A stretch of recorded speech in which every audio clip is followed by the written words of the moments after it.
Meus irmãos, eu quero combinar algo com vocês. Eu preparei um sermão para pregar de uma só vez, mas por causa da ceia, dificilmente eu vou conseguir pregar tudo que eu preparei. Então, provavelmente nós vamos dar continuidade só domingo. Então é muito importante você que está aqui hoje não falte domingo, para que você possa ver a continuidade dessa mensagem. Nós temos algumas datas que são específicas, no calendário da igreja.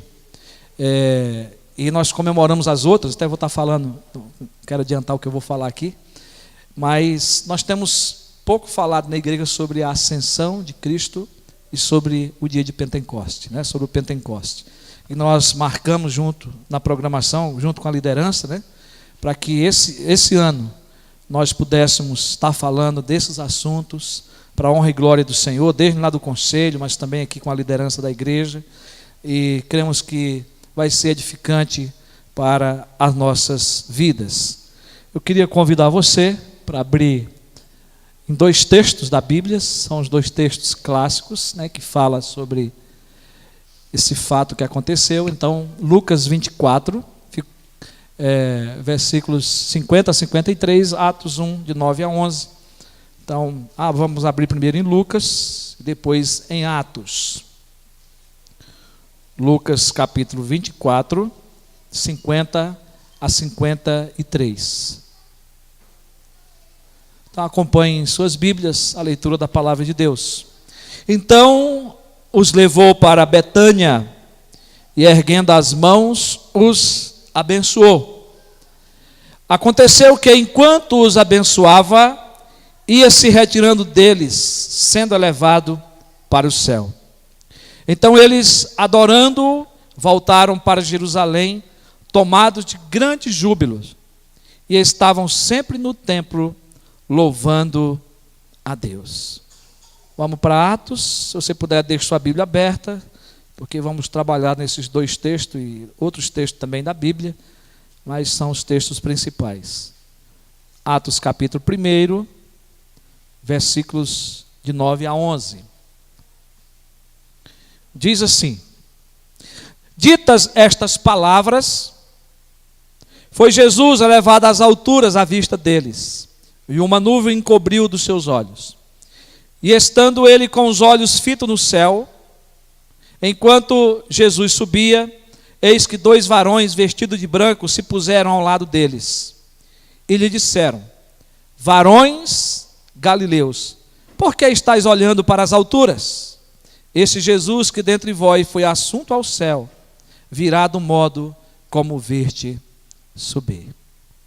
Que Deus aplique a sua palavra aos nossos corações. Fechar os nossos olhos, vamos falar com o nosso Deus. Oh Deus, mais uma vez nós estamos aqui falando contigo, Senhor. Acabamos de cantar uma música linda, um louvor maravilhoso, que nos motiva a orar. Orar é falar com Deus, é falar contigo, Senhor. E nós queremos que o Senhor agora, pelo Teu Espírito Santo, pelo Teu poder, ministre aos nossos corações. Abra nossa mente para entender, o nosso coração para receber essa palavra, Senhor. E que, ó Deus, nós possamos ser maravilhosamente edificados, abençoados, Senhor. E que o Senhor também motive-nos pela Tua palavra, para continuarmos te servindo. É o que eu te peço e me coloco na tua disposição, Senhor, para ser o transmissor dessa mensagem, em nome de Jesus. Amém. Graças a Deus. Meus irmãos, a ascensão de Jesus é um dos fatos menos lembrados na igreja do Senhor em nossos dias. O nosso calendário cristão, o nosso calendário também que nós usamos na sociedade, se tem datas específicas para o nascimento de Jesus, que é o Natal, que nós comemoramos, a sua morte na sexta-feira da Paixão, que é no domingo, não é? A sua ressurreição, no domingo de Páscoa, mas nos esquecemos da ascensão de Jesus e de sua importância para a igreja em todos os dias. Essa é uma realidade que tem acontecido no seio da igreja, no meio das igrejas, esse esquecimento. E talvez, se perguntarmos para alguns irmãos o que significa a ascensão, que evento foi esse, provavelmente muitos não vão saber responder. A ascensão de Jesus marca um dos acontecimentos mais importantes da exaltação de Cristo após o seu sofrimento na cruz por nossa redenção. A ascensão de Jesus é o seu retorno ao Pai, é o seu retorno ao céu, é o seu regresso à glória. Mas esse acontecimento da ascensão de Jesus também é um acontecimento histórico, acontecido 40 dias após a sua ressurreição e 10 dias antes do Pentecoste. Por isso que essas datas são importantes para a igreja compreender, estudar sobre elas, não é? Até para que possamos entender também o decorrer da história relatada pelos apóstolos. Nós, reformados, declaramos no credo apostólico que Jesus ressurgiu dos mortos ao terceiro dia, subiu aonde? Ao céu. Está sentado à mão direita de Deus Pai Todo-Poderoso, de onde há de vir para julgar os vivos e os mortos. Cristo, antes da sua morte e antes da sua ressurreição, ele havia falado da sua ascensão aos seus discípulos. Vocês vão ver isso, e aí fica um desafio para vocês lá em casa, que não dá tempo, os capítulos de 14 a 16 do Evangelho de João. Aqueles capítulos ali são pouco tempo antes da morte e ressurreição de Cristo. E Cristo está ali falando da sua despedida e falando, não é, que ele voltaria para os céus. E um dos versículos clássicos está lá no capítulo 14, quando ele diz: não se turbe o vosso coração, credes em Deus, crede também em mim, na casa de meu pai há muitas moradas, não é? E ele promete ir para lá preparar moradas, para voltar, para buscar o seu povo, e volta na pessoa do seu Espírito, né? E estamos aguardando agora a bendita vinda dele, para buscar a sua igreja, que tem relação com o que vamos falar aqui hoje. Então, mas naquele momento que Jesus revela que ele voltaria para os céus aos seus discípulos, João relata que eles ficaram tristes.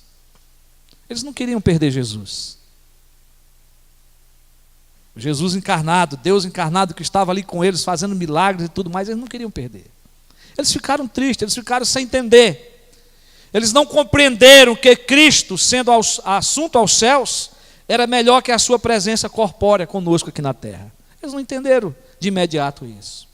Somente depois, no cumprimento da missão dada por Cristo, é que eles entenderam o propósito da ascensão. E aí, meus irmãos, à luz dos dois textos que nós lemos, à luz dos evangelhos sinóticos primeiro, somente Lucas relata a ascensão de Jesus Cristo. Por que nós falamos só Lucas? Porque em Marcos, segundo alguns eruditos da Bíblia, os versículos de 9 a 20 do capítulo 16 foram acrescentados por um autor desconhecido ao texto original. Está lá. O texto tem a ver com o que Lucas relata no seu evangelho, como também em Atos. Então não deixa de ser palavra de Deus. Mas na verdade, o evangelista Lucas é o que no seu evangelho relata sobre esse assunto, como também escrevendo em Atos dos Apóstolos, porque ele é escritor de Atos dos Apóstolos. Então Lucas, no início do livro de Lucas, aliás, de Atos, ele fala da ascensão de Jesus Cristo. No final do evangelho dele, ele fala também da ascensão de Jesus, que foi esses dois textos que nós acabamos de ler.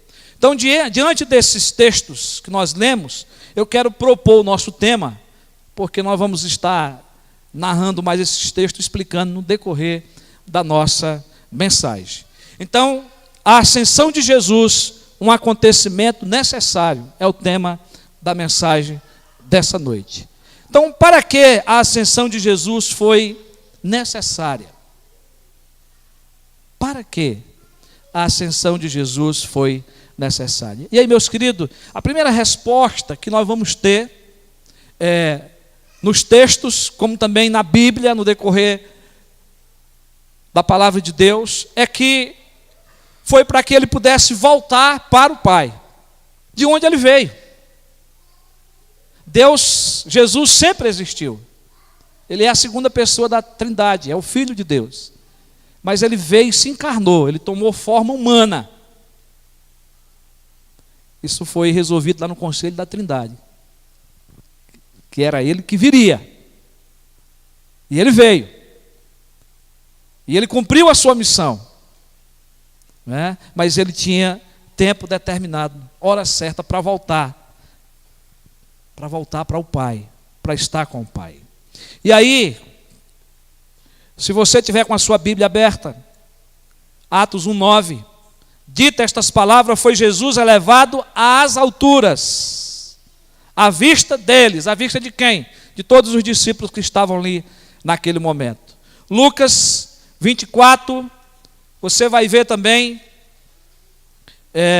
no versículo 51, aconteceu que enquanto os abençoava, ia se retirando deles, sendo elevado para o céu.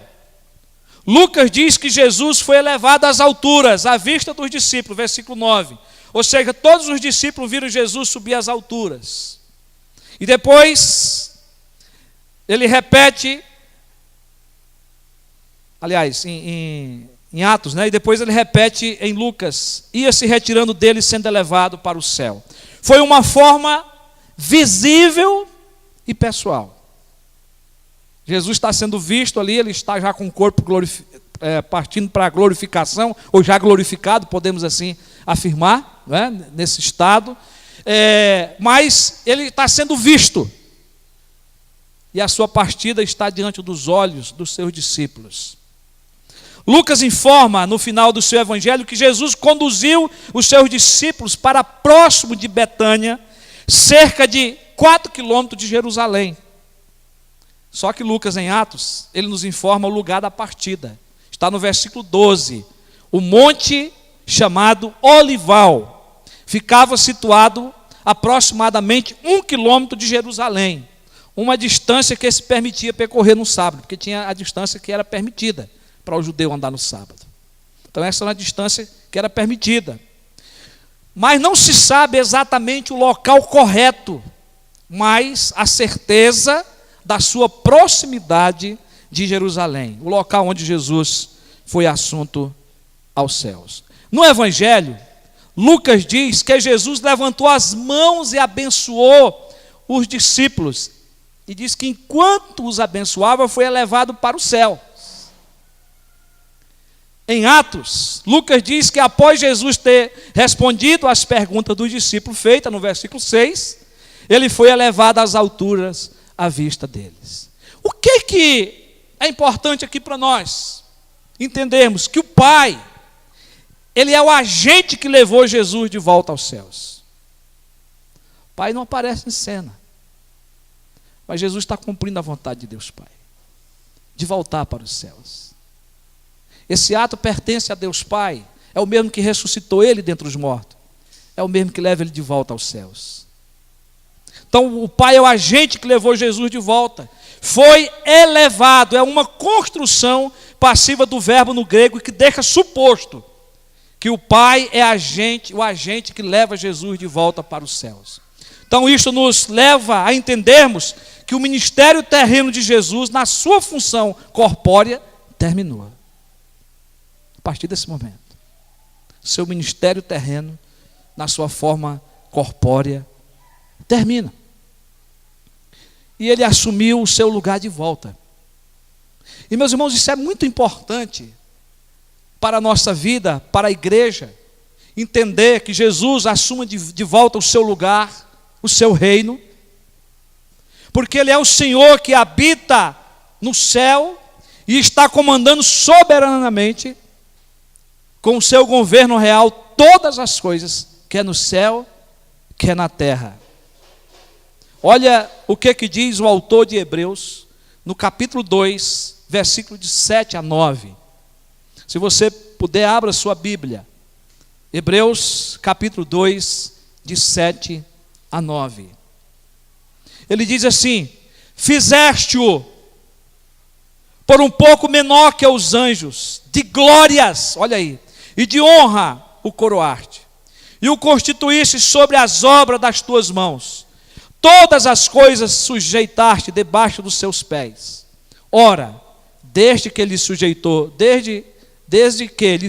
todas as coisas, nada deixou fora do seu domínio, tendo sido feito menor do que os anjos.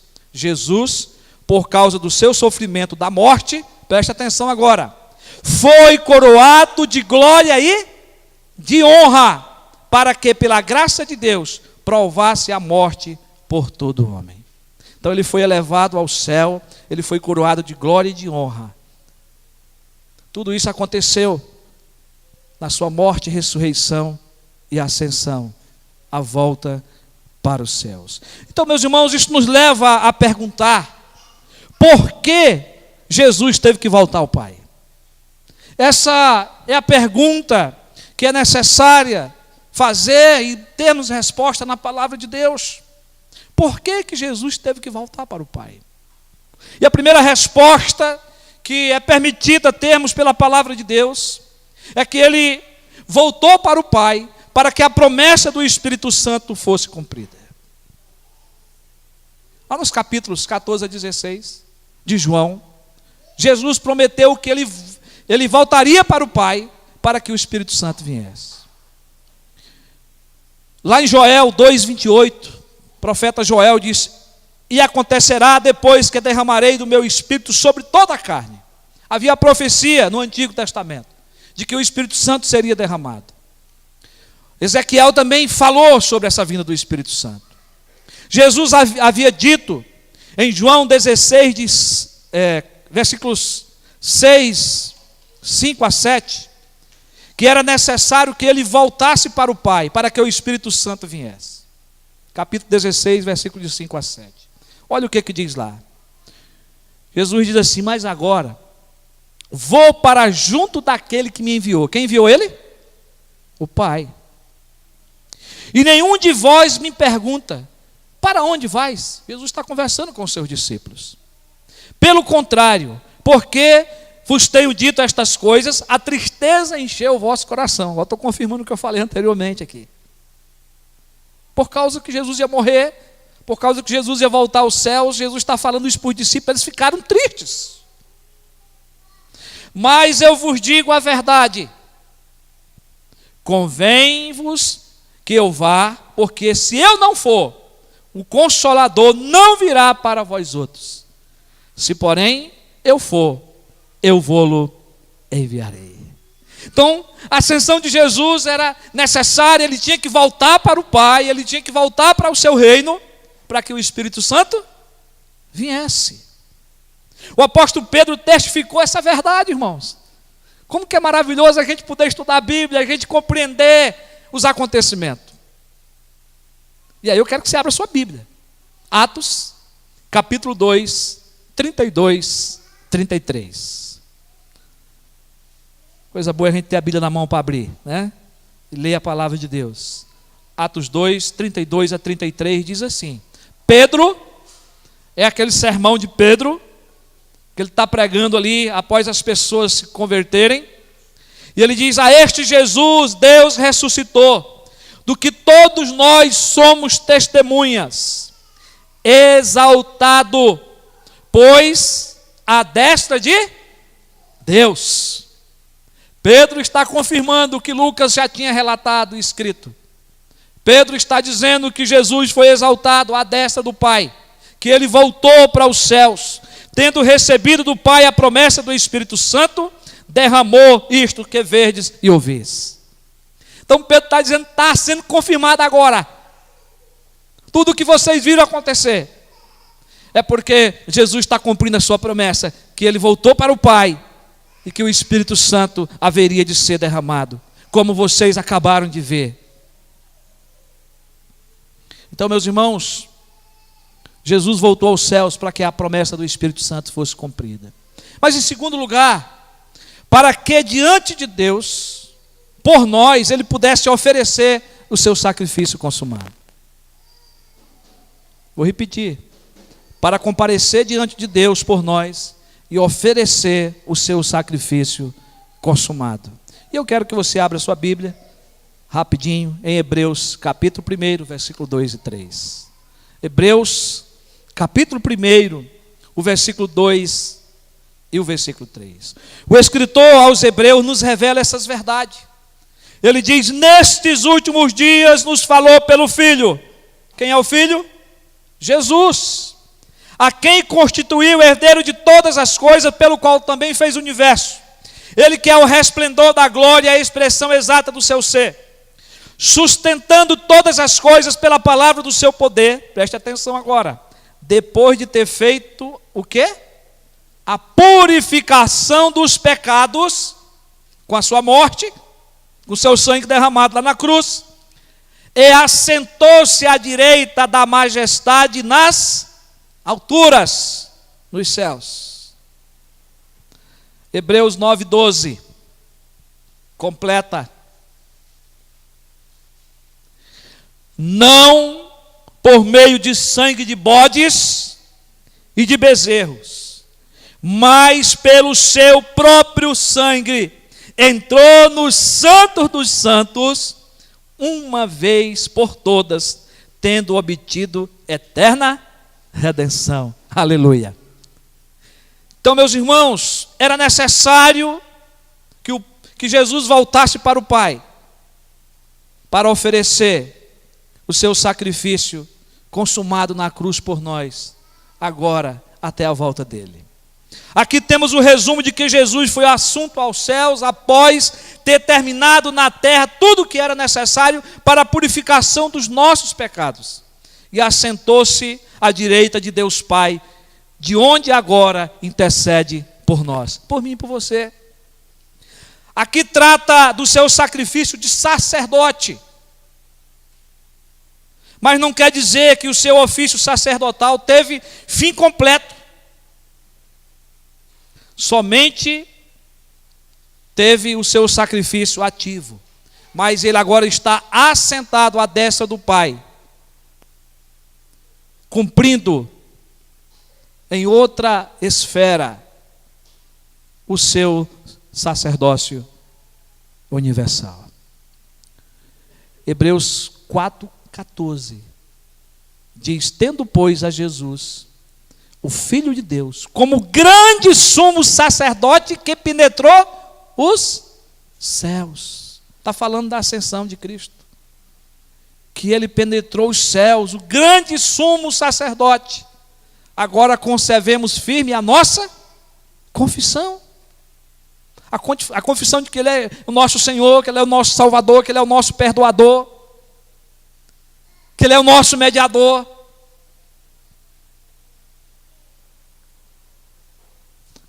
Berkhoff, um dos maiores teólogos, comentarista, ele, falando desse assunto, ele vai dizer o seguinte, abre aspas: Cristo está apresentando continuamente o seu sacrifício consumado ao Pai, como a base suficiente para a concessão da graça perdoadora de Deus. Ele está aplicando constantemente a sua obra sacrificial e fazendo-a eficaz na justificação e santificação dos pecados. Além disso, ele está sempre fazendo intercessão pelos que lhe pertencem, rogando pela aceitação deles com base em seu sacrifício consumado e por sua segurança no mundo, e ainda tornando as suas orações e os seus serviços aceitáveis a Deus. O homem falou bonito, né? Berkhoff. Mas é a realidade dos versículos que nós acabamos de ler. A Bíblia está testificando disso. E aí, meus irmãos, nós precisamos, isso é aplicação para a nossa vida, eu e você, porque Ele morreu, porque Ele ressuscitou e foi elevado ao céu. Nós podemos confiar nele como nosso Salvador e intercessor. Por isso também pode salvar totalmente os que por Ele se chegam a Deus, vivendo sempre para interceder por eles. Hebreus capítulo 7, versículo 25. Então nós podemos confiar no Jesus morto e ressurreto, que voltou aos céus, e que de lá intercede por nós. Enquanto estivermos aqui, devemos servir ao nosso Senhor, e a Ele, e Ele de lá, estamos servindo a Ele, e Ele de lá, junto com o Pai, Ele nos honrará. E sabe quem que diz isso? O próprio Jesus. Não é o pastor que está pregando, que está falando isso, não. É a palavra de Deus. E aí você pode conferir com a Bíblia. João, capítulo 12, versículo 26. João, capítulo 12, versículo 26. Ele está de lá junto com o Pai, cuidando de nós. Mas enquanto nós estamos servindo Ele aqui, Ele está nos honrando. Olha lá. Se alguém me serve, siga-me, disse Jesus. E onde eu estou, ali estará também quem? O meu servo. E se alguém me servir, o Pai o honrará. Aonde ele estiver. Onde que ele está agora? Ao lado do Pai. E aquele que lhe serve será honrado pelo seu Pai. Nunca se esqueça que o que você investe na obra de Deus, que o que você faz envolvido na obra do Senhor, é Ele que vai recompensar. É Ele que vai te honrar. Você não precisa ficar esperando o homem te honrar. É Deus que vai honrar. Amém, querido e querida? Então era preciso que o Pai voltasse para os céus. Que Deus nos abençoe.